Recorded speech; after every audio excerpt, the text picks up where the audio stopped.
Phil, we've got a couple of the best tight ends in the game on each sideline today, and they could be the difference makers. You know, these tight ends, they can do it all. They're tremendous blockers for the running game. They got the speed to go down the field, and they got feet, Jim. You know, those quick feet. So even when they run those short routes, if there's man-to-man coverage, they're quick enough and shifty enough to still get away from the defender.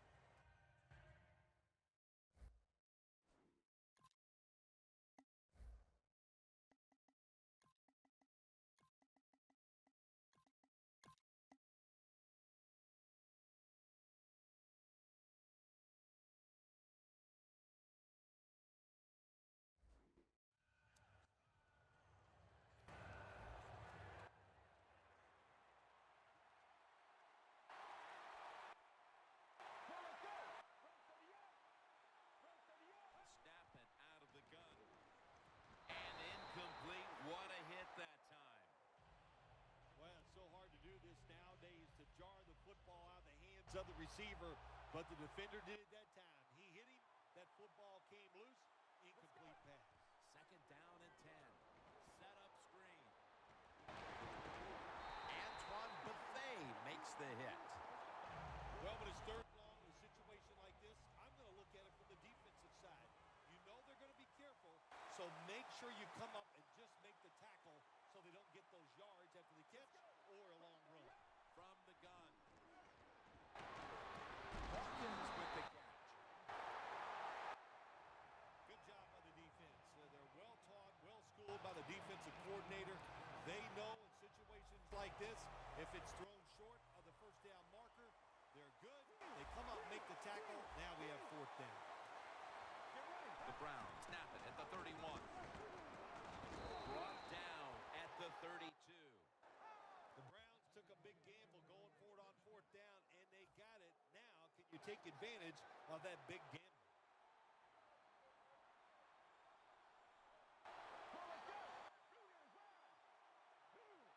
First down and 10. Makes the reception. Johnson's tackled down at the 45. That's a really good throw and catch, and they get the first down. Jim, that's what you want to do. Pick up that first down.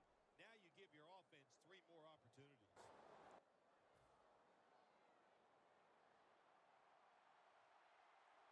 The offense is set at the line for the first down after that completion. From the shotgun. It's caught by Hawkins. Well, when you play in this cover 3 defense where 3 defenders are playing deep, that's great. You stop the deep passes, but who's going to stop the quick ones? Well, nobody. That's why the quarterback and the receivers are having really good success throwing these slant patterns. That's a pickup of 14. You got to be able to adjust when you run these drag routes across the field. The throw cannot always be right on target. Can you reach behind, make the catch, and keep going full speed? That's the sign of a good receiver. Barnage with the reception. He's going to be tackled right around the 24-yard line. Good job that time by the quarterback. Looks down the field, nobody open, so he throws the drag route coming across the field, and it's a nice catch, just short of the first down. The Browns' offense is still out there as we get the second quarter underway. It's now second down.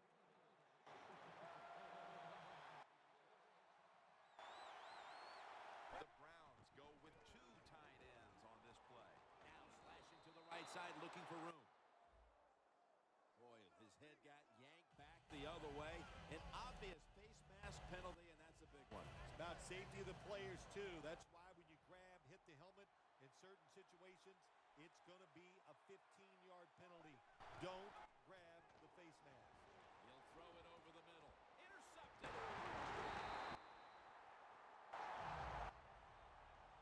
This defensive coordinator, he is one aggressive dude. He keeps going after this offense, and finally he gets the interception inside their own 20-yard line and stops the offense from getting any points.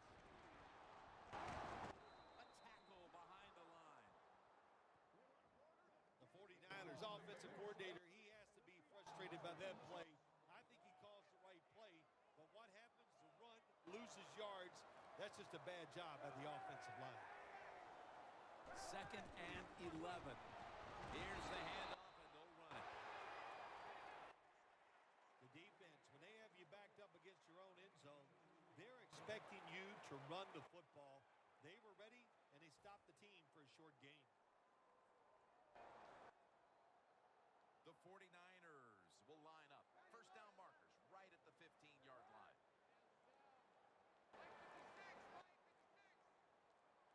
Kaepernick from the gun. McDonald makes the grab. And he's going to be tackled, and that's going to bring us to 4th down. This team, one of the better tackling teams in the NFL, and they play the situation perfectly. They give up the short completion. They come up and make. I don't know if this is being picked up. I don't know what was going on there. It looked like it wasn't, giving me any feedback. So, has really good footwork. God damn it, Tyler. You little shit. I should probably tell people when I'm recording. Quick feet. He has really good footwork for a guy who played in a spread his pretty much entire career. And I thought that was really impressive. Which shows me that either he, A, just knows how to take a quick drop back, or is a quick learner. I'm going to go more on that he is a quick learner. And I have 2 more pros. Quick release. He has a very quick release from what I've seen. He throws it. It's there. It gets there quick. He has a really good arm, and he's really good just in general as a quarterback. He has a really good release. I like him. I like him a lot. And my last thing, he stands in the pocket, which means he's not going to get afraid of, when pass rushers start to get to him. He's not going to get scared. My God, I'm going to end my life, you fags. So,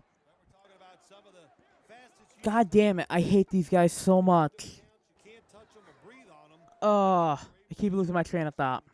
I'm very sorry. He stands in the pocket. He's not going to get flustered much in the pocket. He's gonna stand in, and he's going to make plays, which I really like about him. I think that's something you need in the NFL today when there's so many quarterbacks who, people think are going to revolutionize the NFL, like Colin Kaepernick. People thought he was the next best thing. I swear to freaking God, these little shits. They know I'm recording. That's the worst part.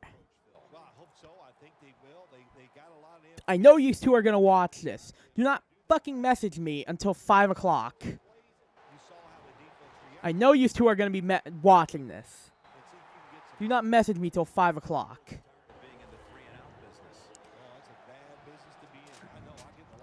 Son of a bitch. All right. I think that standing in the pocket and making plays from within the pocket is very essential to the NFL today.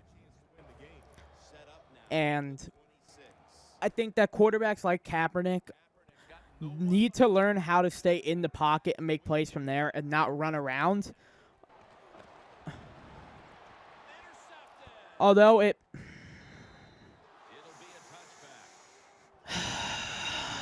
my God. Again, they got everything they could out of that last possession, Phil. A solid touchdown drive. Yeah, what a productive day so far for the offense. They're mixing it up well. They got Cons. He makes poor decisions under pressure. When the pocket around him starts to collapse, like right there.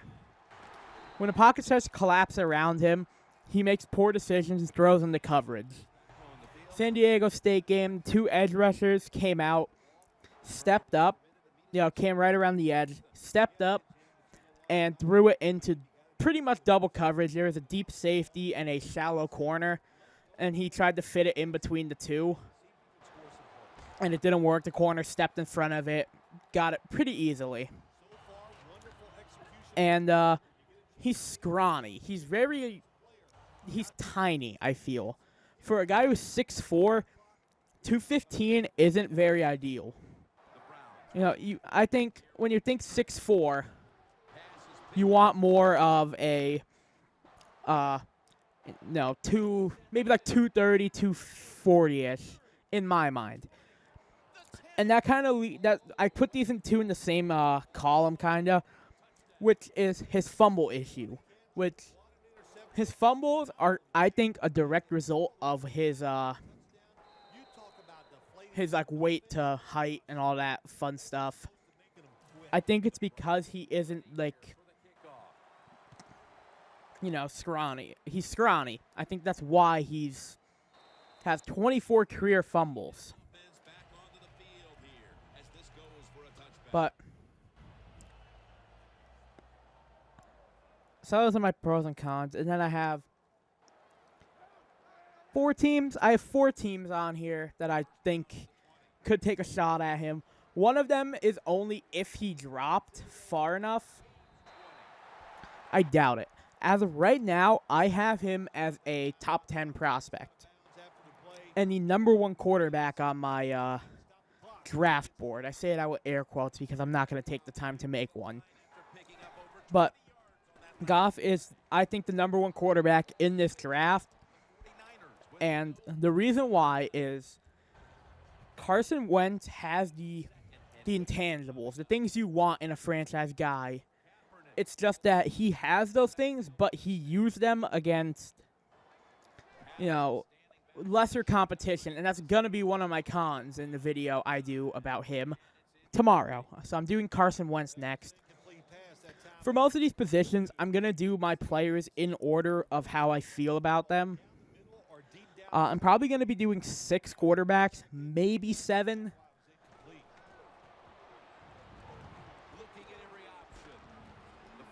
So, expect Carson Wentz tomorrow. I say he's the top. He's a top 10 player. He is my number 1 quarterback as of right now. And I have 4 teams on here that could take a chance on him. At number 1 is the team I'm playing as, the Cleveland Browns. Browns have needed a quarterback for quite a long time. The Browns have never found that guy who's going to be their franchise guy. As a Steelers fan, I absolutely love watching the Browns get beat up every week, but I'm getting a little annoyed with it because I feel like, the Browns have just been so bad for so long at this point that you got to feel bad for them no matter, who you're a fan of at this point. They haven't been good for a long time. And that kind of leads into why I picked Cleveland. I think he could be their franchise guy. I think he could step in and be the guy for the foreseeable future. But I think the only reason why Cleveland might take a pass on him is if they believe that Carson Wentz is their guy. I think Goff is more pro-ready. If Cleveland wants to sit Jared Goff for 2 seasons, I think that wouldn't work well for him in the long run. I think if you're going to draft a quarterback to sit for a couple years, I think you should draft Carson Wentz as he learns how to play up to the NFL speed. Oh, excuse me. But I think that if Cleveland's going to take a quarterback to sit behind someone like Josh McCown for a season or 2 just to learn, I think they'll go Carson Wentz. If they want a guy who's going to come in and start day 1, they're going to take Jared Goff.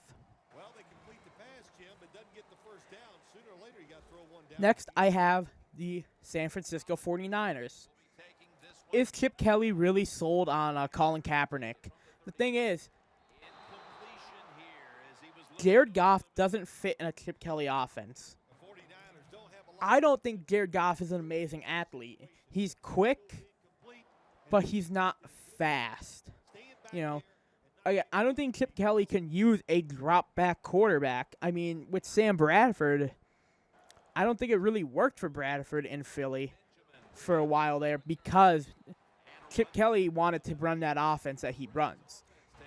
And that's why I truly think that if San Fran is going to take a quarterback, they'll take a guy who's been in a spread offense that's not really a pocket passer. So that's why I'm saying if they're going to draft a quarterback, I would say they're going to take Paxton Lynch. Paxton Lynch played in a spread. He's a good athlete. And I feel like he would fit better in a Chip Kelly offense than Jared Goff. Or Carson Wentz, for that matter. Carson Wentz is probably the best athlete of the three. It's just they don't have a guy for Wentz to sit behind while he develops. I didn't tighten my mic stand enough, I think, and now it's like slowly falling, so I'm sorry about this. I'm trying to adjust it.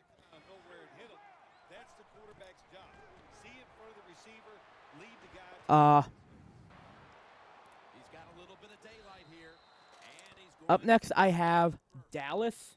All right, just give me like 2 seconds here. Good job of sliding before he takes the hit that time. Okay, this is better.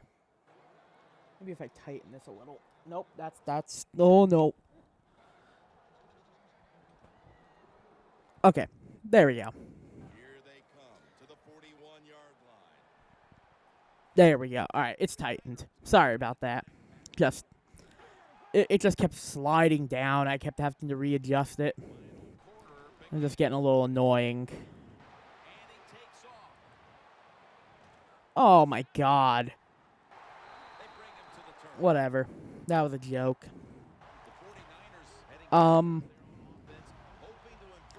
Dallas. I'm going to say the same thing that I said with the other two teams. Dallas is drafting a quarterback to sit behind Romo. The thing is, are they going to draft a guy who is pro-ready today? Which I don't think they should. I think they should take a guy that they have to develop, and that's why I don't think they should go quarterback at number 4. I'm saying this with a lot of emphasis, so I keep getting further away from my mic because my chair spins and moves. So, I don't think Dallas takes a quarterback at number 4. I really don't. But if they're going to, because Jerry Jones is an idiot, I think Jerry Jones is dumb. I truly do. I don't know why this man had Johnny Manziel ranked so high on his draft board, knowing what's wrong with Johnny Manziel, the issues that he has off the field. I don't understand why they had him on their board ranked as highly as they did, supposedly. And they made one of the best decisions of Jerry Jones' entire, time owning them, which I'm pretty sure is pretty much forever that I know of. Actually, I think Jerry Jones has owned them since like the late 80s, early 90s.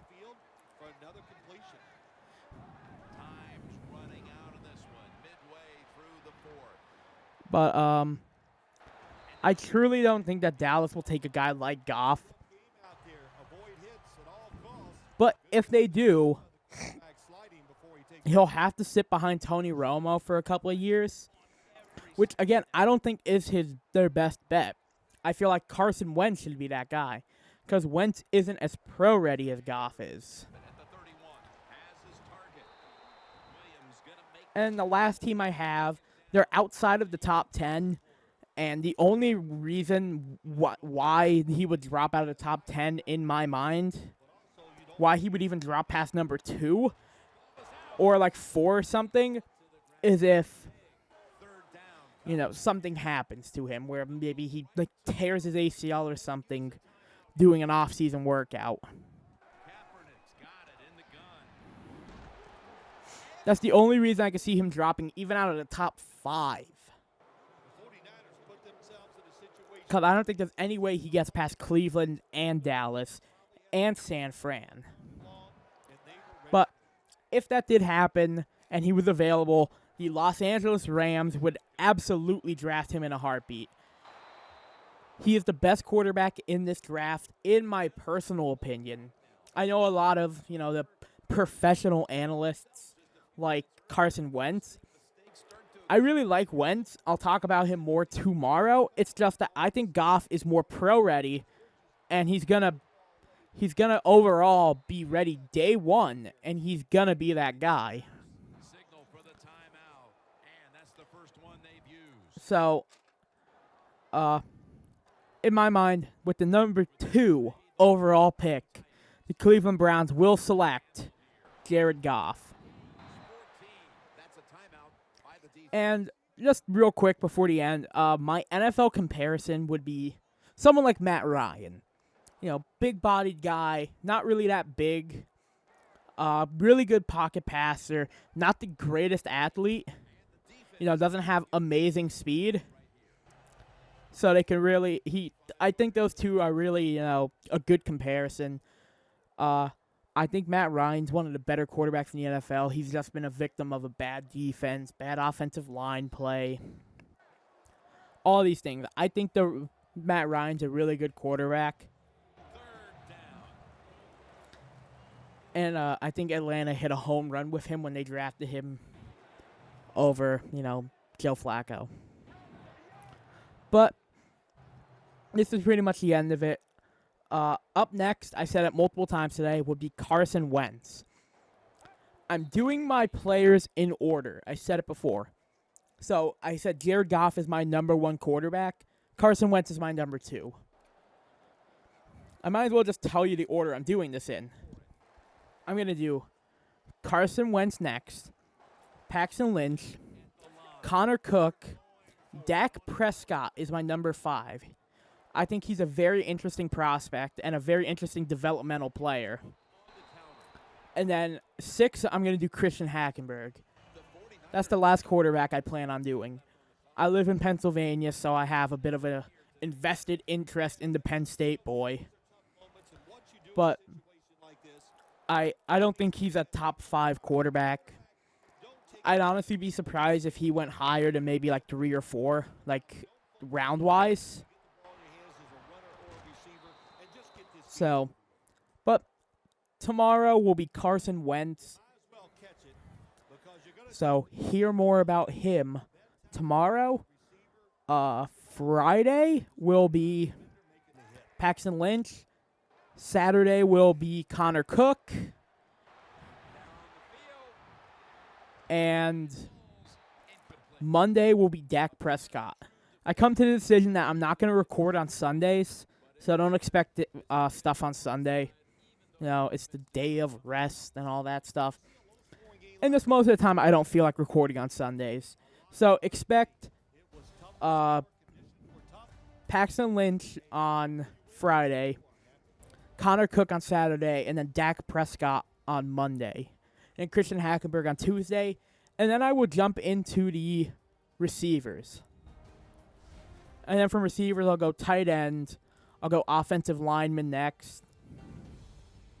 Then I'll do pass rushers, linebackers, inside defensive linemen, and then corners and safeties separately. And then by the time I do that, it should be getting close to the draft. Let me just check really quick when the draft is this year. So